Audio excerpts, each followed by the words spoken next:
Systems में भी neutral लोग आ रहे हैं, फर्क पड़ा है। मुझे ध्यान है राम जन्मभूमि केस से पहले वहां आकर वकील साहब ने कहा था, जो उसके सुन्नी वक्फ बोर्ड के वकील थे, लॉर्डशिप्स में have this matter after elections. जज साहब ने कहा इलेक्शन के बाद इसे पॉलिटिकल पार्टी कौन सी है? रामलला पॉलिटिकल पार्टी है क्या, या सुन्नी वक्फ बोर्ड पॉलिटिकल पार्टी है, या निर्मोही अखाड़ा पॉलिटिकल पार्टी है? Why after elections? उनको लग रहा था कि शायद इलेक्शन के बाद वापस कांग्रेस पार्टी आ जाएगी, फिर राम जन्मभूमि का मुद्दा ठंडे बस्ते में चला जाएगा, 10 साल के लिए चला जाएगा। तो इसीलिए अब शुक्र है ऐसी पार्टी है जो देश के बारे में सोचती है, नेशन फर्स्ट के बारे में सोचती है।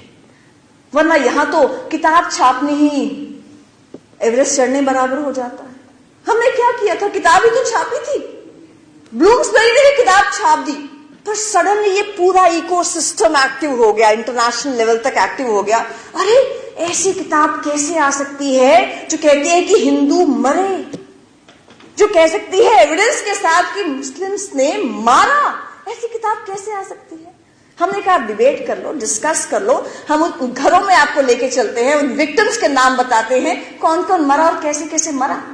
लेकिन सुनने को तैयार नहीं, क्योंकि इस्लामिस्ट और माओइस्ट फोर्सेस जिस दुनिया से आती हैं वहां डेमोक्रेसी नहीं है। किसी भी अरब कंट्री में डेमोक्रेसी नहीं है, किसी भी माओइस्ट कंट्री में डेमोक्रेसी, चाइना में देख लो, नहीं है। तो इनको तो पता नहीं बेचारों को डेमोक्रेसी होता क्या है।